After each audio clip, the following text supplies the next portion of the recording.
It's time for the Property Podcast, where every week tens of thousands of property investors, new and experienced, join together to get news, knowledge and laughs at our expense. With me, Rob Bence. And me, Rob Dix.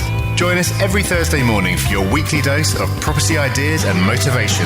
Then head over to our website at thepropertypodcast.com to keep the conversation going. Now though, let's get started.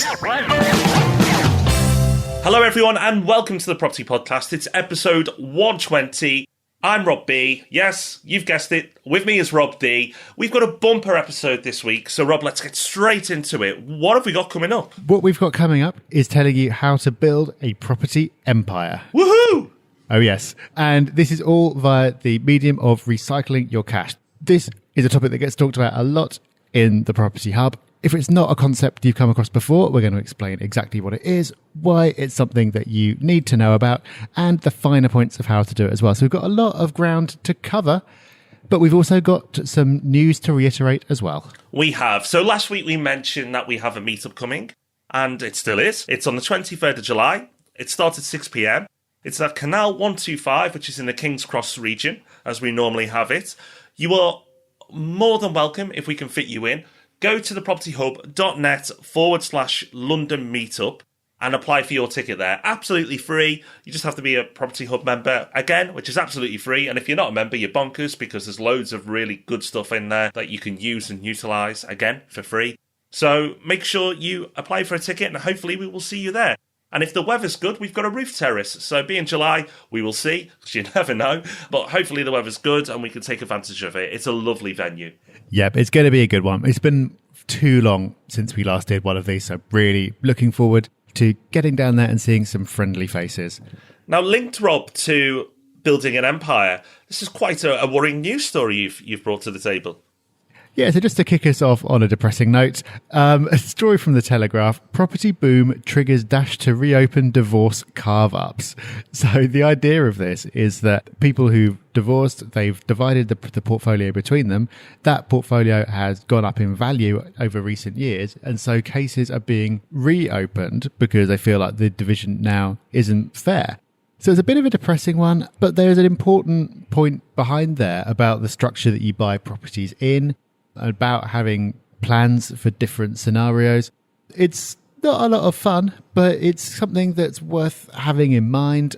And also it's just another interesting perspective on what's now being referred to as a property boom. Whether it actually is one or not, or whether it is just the early stages of the property cycle is arguable, but the media seems to have decided it's a boom because, let's face it, it makes for a better headline than steady growth. But we don't like sensational headlines. So, Rob, this week, let's get into the main topic, how to build a property empire. Yeah, exactly. But hear us out on this one, because this is a more realistic and sustainable way of building a property empire than you'll hear about in the media. So whenever you get a story like this about someone who's built an empire, it's always like, oh, Fred bought a couple of properties, they doubled in price, and so he took out the money and bought a load more, and now he's doing great, and you can do the same. And you know what? Maybe sometimes you can, but you don't have any control over that because you do not have any control over what the wider market does. By using the idea that we're talking about today, recycling your cash, you can have control over how fast your portfolio grows because you're doing things over and above what a normal, everyday amateur investor would do. Therefore, you're able to grow your portfolio whatever the general market is doing. So let's get into this. What is recycling your cash? Essentially, it's just pulling some funds out of a deal to use again by refinancing. So normally, if you just bought a property at market value and did nothing to it, you'd only be able to refinance that property once the general market had risen and added value to that property, which you could then access. What we're talking about is doing exactly that, but on your own timescale. So let's look at an example. So let's say that you buy a property for £100,000, putting down the typical £25,000 deposit and taking out a mortgage with lender A for £75,000. Later, and we'll talk about timescales later on, you get the property revalued at £133,500. There's a reason for that number, allowing you to take out a new 75% mortgage with lender B, which works out to a loan of £100,000. You then pay the original £75,000 back to lender A and take your initial £25,000, put it back in the bank to use again. So every time you do this, it does two things. Firstly, it lowers your cash flow because obviously if you're taking out a higher mortgage, that means higher interest payments. So lower cash flow, bad thing. But it increases your ROI because you're making less cash flow, but you also have less money left in. And your loan to value, meanwhile, is unaffected. It was 75% at the start, it's 75% at the end.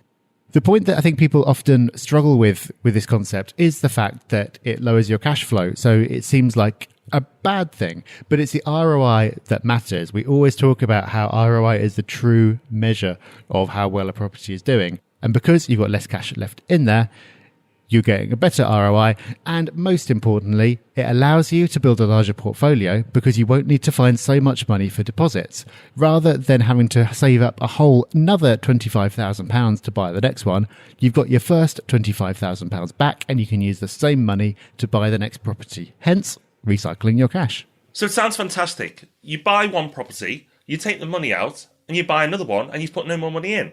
Brilliant. But how do you do it? Well, there's really two ways to do this, and you can take your pick. So one is buy it cheap, or as we would call it, buy below market value. So, for example, Rob's used the numbers before. If you purchased a property at £100,000, but the actual value of the property was £133,500, then you've bought below market value. Easier said than done, and we've done lots of episodes, and we've got a course on the hub that you can find out how to achieve below market value property and how you can do it. But if you bought a property at 100 and it was worth 133,500, then potentially you could take that money out and go again. The other way of doing it is adding value, sometimes called forcing the appreciation. So it's getting a property and looking at what work can be done to it and adding value and then refinancing. Often it can be a combination of the both. So if you bought a property at a good price, there's some problem that puts other buyers off, so there's no competition, then you can solve the problem with added value. Refurb isn't the only way though. You can add value by extending a property, extending a lease, solving a structural problem, solving a legal problem, and plenty of other ways too. That's how you do it. That's how you do it. That's what you need to do to basically build in this equity that you can then tap by refinancing. But what time frame can you refinance in? So we said that the beauty of doing this is that you have some control over it.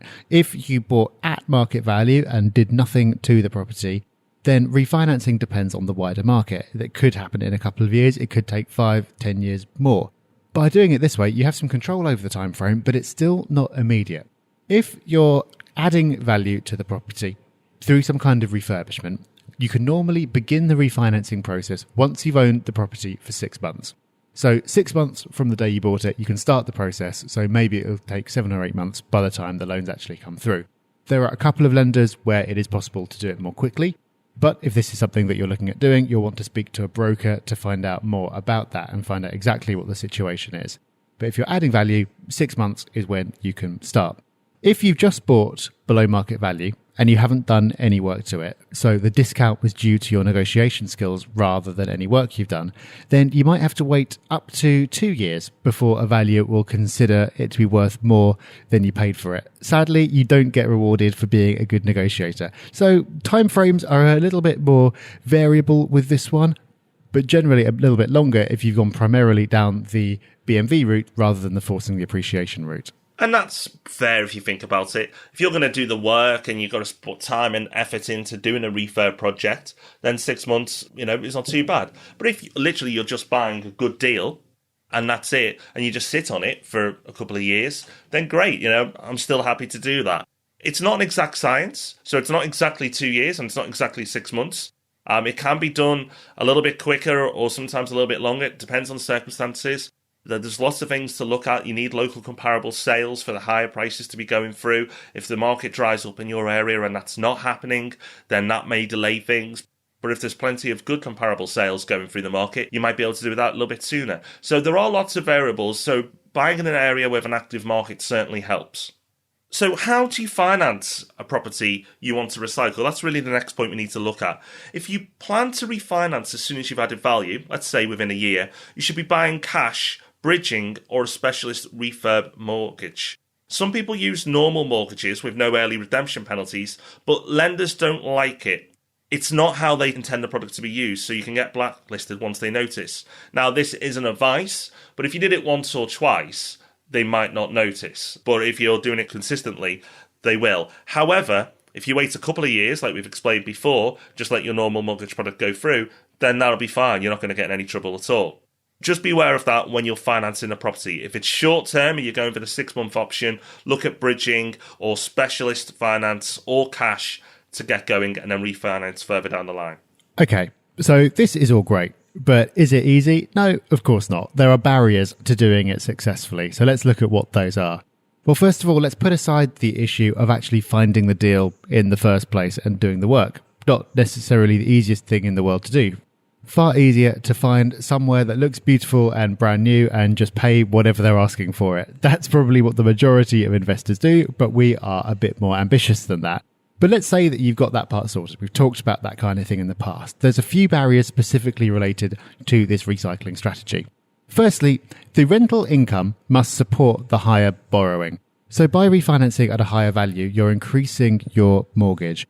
The lender is going to want the rental income to be at least 125% of your monthly mortgage payment. If the rental income isn't there, then you might not get the higher borrowing, even if the value of the property is indeed what you say it is. And of course, you need to stay cash flow positive. There's no point doing this if you refinance and then you've got a negative ROI because it's losing you money every month. So the actual rental value of the property needs to be there. If the rent is super low, this might not work. Second barrier, you might get your figures wrong. That figure could be the end value. It might be that the property isn't worth as much as you think it is at the end. Or it could be the refurb cost. It might cost you more to create that value than you expected. Or both. Both those things could be wrong. So getting your figures right is really, really important. And thirdly, another barrier is that you might not get the valuation you want, even if you've got your numbers completely right. Because when it comes to getting the property revalued so you can take out a new mortgage based on it, the value of the property comes down to one person's opinion on one day. And Rob, I'm sure you have plenty of stories about this where it hasn't gone as expected, because the kind of thing always comes up. Oh, I've seen it all. It's absolutely bonkers. I've seen one site where the same bank has valued them differently when they've gone to refinance them. You never know what you're going to get because we are dealing with humans. And one person can have an opinion and another valuer for the same bank can go out and have another opinion. But as we know with banks, they often do this shutdown approach that says the computer says no. Whatever they come back with, it's very, very hard to argue with. So you may think you're in a great position to refinance, and it might happen, and it often does. But then it can be cases where it just doesn't happen. It's not an exact science, it's not a guarantee. But if you can do it, why wouldn't you? And that's why we say if you are taking a hands-off approach, that you should always go for below market value property. Because you might not want to take this strategy on, but in the future, you might want to. So to have the option, and I think that's key, the option to refinance and build the portfolio is a really, really good thing. Because remember, it's very tax efficient as well to refinance your portfolio. You take money out, you then have higher mortgage payments on that property because you've taken money out, your mortgage payments have increased. So that can be offset against your tax bill. But then that money you've taken out as well is effectively tax-free because it's a debt. So you're not paying tax on that money that you then go and reinvest into other parts of your portfolio, which then bring in even more income. So it is an extremely efficient thing to do. I'm going to mention 3 courses here. They're all free, you'll be glad to know. The first is how to buy below market value on the Property Hub. Go and have a look. It's free. It's in our courses section. The second is doing refurbs with Susanna Cole. Rob interviewed Susanna Cole and she talks about refurbs there. So if you're going down the refurb route, you can learn a lot from that. And then finally, it will come out, and I know people have been bugging us about this, But the ultimate property strategy, which is a pretty big, deep topic that we've not covered on the podcast, but we have created a course on. The course is being rehashed and redone at the moment. But once that's done, make sure you check out that. And we will notify you on the podcast when that's launched. And yes, lots of people ask us pretty much every week, when is that coming back? It is coming back. We are just obviously a little bit busy with the 101 things we try to do every single week. But we are looking at getting that done very soon. But there's 2 courses there you can access right now, the below market value course and the refurb course. Go and check those out, because if you want to implement this strategy, you really need to understand that. So this idea is powerful, as I've said, because you can grow your portfolio independent of what the wider market is doing. Do you have complete control of it? No. As we said, it all comes down to the opinion of the valuer when it's being reassessed. You can do a few things to raise your chances of getting the value you want. You can meet the valuer there. You can present your research of sold comparables, which is the only thing that really matters. And if you've done a refurb, you can provide before photos so they can see the work that you've done, and an uncosted schedule of works so they can see everything that you've done as well. So there are things you can do to boost your chances. Even so, getting all of your money out isn't easy. So in the example I presented at the start, it was obviously a highly simplified example anyway. And it was also one where it's easy to go, just buy it for 100, get it revalued at 133. Not an easy thing to do. Getting all your money out is a tricky thing to do. Even people who do this all the time don't manage to do it every time. But that doesn't mean that it's not worth trying. Because even if you just get some of your money out, then that still means you're going to be able to buy the next one faster. If you're saving £500 a month from your income and you manage to pull £5,000 out of one of your existing properties while keeping the loan to value the same, then that's just cut short the time to buy the next one by 10 months. So it's a really powerful idea, and you don't need to set your sights at absolute perfection. You don't need to have this kind of £25,000 that you keep putting around again and again and again. Anything that you can do by buying below market value or forcing the appreciation will help you to buy the next one faster and get that property empire on its way. So now you know how to build an empire. Told you, not sensational. Right, okay. Rob, it's Resource of the Week time, and I like this because it's not one that I've seen before. So what is it and how can we use it? But I like it that it's to do with Gmail, because obviously I use Gmail. Yeah, so we've done a lot of Gmail add-ons in the past. So the thing that we love about Gmail, why we both use it, and we use it within Yellow Lettings, is because there are so many little bits of software that you can add onto it to make it do extra stuff. We've covered quite a few of them. This one is called Mixmax, mixmax.com, and this combines lots of features of ones we've talked about in the past. So there's an absolute ton of features in here. So for example, there are 2 things that we've talked about before that this combines. So we've talked about the ability to know who opens your email and when. So if you're emailing someone, you want to be sure that they've seen it, you can check. Mixmax does that. We've also talked about scheduling. So rather than ping-ponging emails back and forth, going, can you do this time? Can you do this time? You can build that scheduling directly into your email. It does that as well. It does a whole lot more than that as well. You can send polls to people. You can send kind of password protected bits so you can send bank details safely. It does an absolute bunch. And I've got to say, Rob, I've got to give credit to this one for my wife, because she found this one. It wasn't something that I'd come across before. And I was just amazed when she was showing it to me, because this is the kind of thing we do at our house. Check out this new Gmail add-on. I was amazed when she was showing it to me and just seeing all the different things it did. So this is well worth having a play with. And it's free, which we always like. So there are paid versions, but the free version was probably more than enough for most people. So have a look at it. It looks really good. I've been looking at the website, which is a really nice website too. It looks like a great resource. I can't believe I haven't heard of it. Now I have, and now you have too. So that's mixmag.com, but it'll be linked to in the show notes, which this week is the propertyhub.net/recycling. Okay, so it's time for our review of the week. And a big thank you, please, to Joanna. Thank you, Joanna. Joanna says, the wealth of knowledge you share is invaluable, and your sense of humour and no-nonsense attitude make it fun to listen to.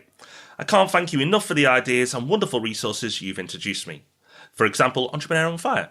My goal for 2014 was to save up for a deposit, but after reading your books and listening to the podcast, I was determined to make it happen sooner. A few months into the year, I became the owner of a 3-bed home. The podcast kept me focused for the 3 months renovating work afterwards. Thank you for the inspiration. I can't wait for the opportunity to get involved with the next property. I hope to meet you in the future. Well, thank you, Joanna, and congratulations on your first purchase there. It's always tough. The first one you do is always the hardest, so congratulations. And if you do want to meet us and you are in the southeast, we have that London meetup we mentioned earlier. Yes, we do. If you want to book your place for that, thepropertyhub.net/London meetup is the place to go for that one. But yeah, congratulations for that. And it sounds like there's some cash recycling potential in there as well if you're doing your own refurb. Now, next week, we were a bit sensational with our headline. So next week, we're calming down. And next week's topic is the 18-year property cycle a scam? We're obviously getting more creative with our headlines, but actually, it's a really, really good episode because we've had a listener leave a voice message with us criticising the 18-year property cycle and picking some holes in it. So we're going to look at that in the interest of balance. We're going to listen to that recording together. We'll play it back to you so you can hear it. And then we're going to go through the key points and really assess, is the 18-year property cycle all it's built up to be? Or are there flaws? So that's next week's topic. I'm sure you'll really enjoy it. So make sure you join us at the meetup if you can. Go to thepropertyhub.net/London meetup. The show notes for this episode with everything we've mentioned are at thepropertyhub.net/recycling. But until next week, when we look at that episode and see if the 18-year property cycle is a scam, we wish you a wonderful week, everyone. But until then, bye-bye. Bye-bye. Thanks for listening to The Property Podcast. Make sure you join our mailing list at thepropertypodcast.com. And remember, we love 5-star reviews. Rob even loves them more than air miles.